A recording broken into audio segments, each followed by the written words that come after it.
పోయి కట్టుకున్న భార్యను అవమానించి మనసు విరిగిపోయేలా చేసిన నా కొడుకుదే తప్పు. నా కోడలు నువ్వే వెళ్ళి క్షమించమని అడిగి ఇంటికి తీసుకురా. మాటలు ఇంకేమైనా మిగిలిపోయాయా? నువ్వు బదలాల్సిన తోటాలు ఇంకేమైనా మిగిలిపోతే పక్కన పెట్టు. పెట్టి అప్పుడు ఇవ్వడానికి వచ్చారు. ఇది అదేంటో చెప్పండి. అద్భుతము, అమోఘము, చండాలమైన ఆఫరు నేను డిసైడ్ చేస్తాను. ఈ అహంకారమే తగ్గించుకోమనేది. మామూలుగా అయితే తగ్గించుకునేదాన్నే. మా అమ్మ నాన్నలతో జీవితంలో నా ఇంటి గడప తొక్కరని శపథం చేసి 2 నిమిషాలు తిరక్కముంది మళ్ళీ గడప తొక్కారు కదా, నా పొగరు ఇంకో పెరిగింది. తగ్గను. అమ్మ ముఖ్యం. మా అమ్మకి నువ్వు కోడలిగా ఆ ఇంట్లో ఉండడం ముఖ్యం. నిన్ను నమ్మంటే ఫర్ ఎవర్ రెస్ట్ అని ఎవరెస్ట్ ఎక్కి కూర్చున్నావు. కాబట్టి ఒక సెన్సేషనల్ ఆఫర్ ఇవ్వాలనుకుంటున్నాను. ఇంకా చెప్పనే లేదు. పలిగా నటించడానికి కావాలి. కావాలా? ఇన్స్టాల్మెంట్ లో కావాలా? నెల జీతం కావాలా? కావాలంటే అలా ఇస్తా. ఇదిగో చెక్ బుక్ తెచ్చా, అడ్వాన్స్ పడేస్తా, ఉంచుకో. వాళ్ళన్నా ఇస్తారా? బ్లాంక్ చెక్ ఇస్తా, నువ్వే రాసుకో. నెలలా తీసుకుంటావా లేక నీ ఇష్టం, నీకు ఎలా కావాలంటే అలాగా. ఒక్క నిమిషం సర్దుకు వస్తాను. కవర్ లో ఏం పట్టా? మేమేదో పేదవాళ్ళం కదా, ఉన్నవేవో తీసుకొచ్చాను. ఈ మీ నెల జీతం ఎంతో చెప్పనే లేదు.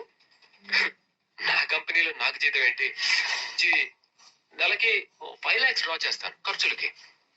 అయితే మీ నెల జీతం 5 లక్షలు అన్నమాట. ఓకే, ప్రపోజల్ పెట్టారు.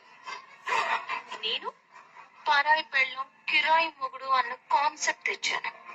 నీకన్నా 1 లక్ష ఎక్కువే కదా. ప్యాకేజ్ కావాలా, ఇన్స్టాల్మెంట్ లో కావాలా, నెల జీతంలో కావాలా? కన్నా ఎక్కువే చూసుకుంటాను.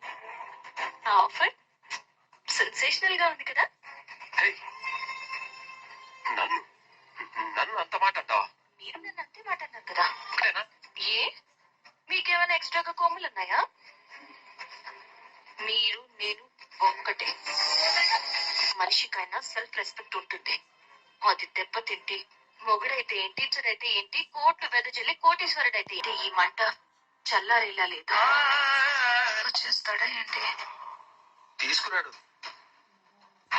నేను మాత్రం ఇద్దరం ఒకేలా ఆలోచిస్తాం కాబట్టి. ఏది నీ భార్య? రాలేదు. రానంది. అన్నావా? అన్నాను. ఇంకా ఏమేం మాట్లాడినావు? కావాలంటే కాళ్ళు పట్టుకుంటాను అన్నాను. అన్నీ ఉండవే. దానికి పొగరు. మంచిదే, ఉండాల్సిన లక్షణమే. నన్ను పూచిక పుల్ల కింద తీసి పారేసింది. నువ్వింకేదో అని ఉంటావు. నాకు మట్టి బొమ్మిస్తుందంట. నాలోనే ఉంటూ నన్నే ప్రతిసారి విమర్శిస్తూ ఉంటావుగా. ఇప్పుడేంటి దయ్యంలా నిలబడ్డావు? నేను తప్పు చేశాను, తప్పు చేయను, తప్పు చేసిన వాళ్ళని క్షమించను. నువ్వే చెప్పు, నిజం చెప్పు. నాకు అర్థమైంది. లేవండి. ప్రేమ లేకుండా పెళ్లి చేసుకున్న భర్త గారు కాఫీ తీసుకోండి. నేనే వచ్చాను.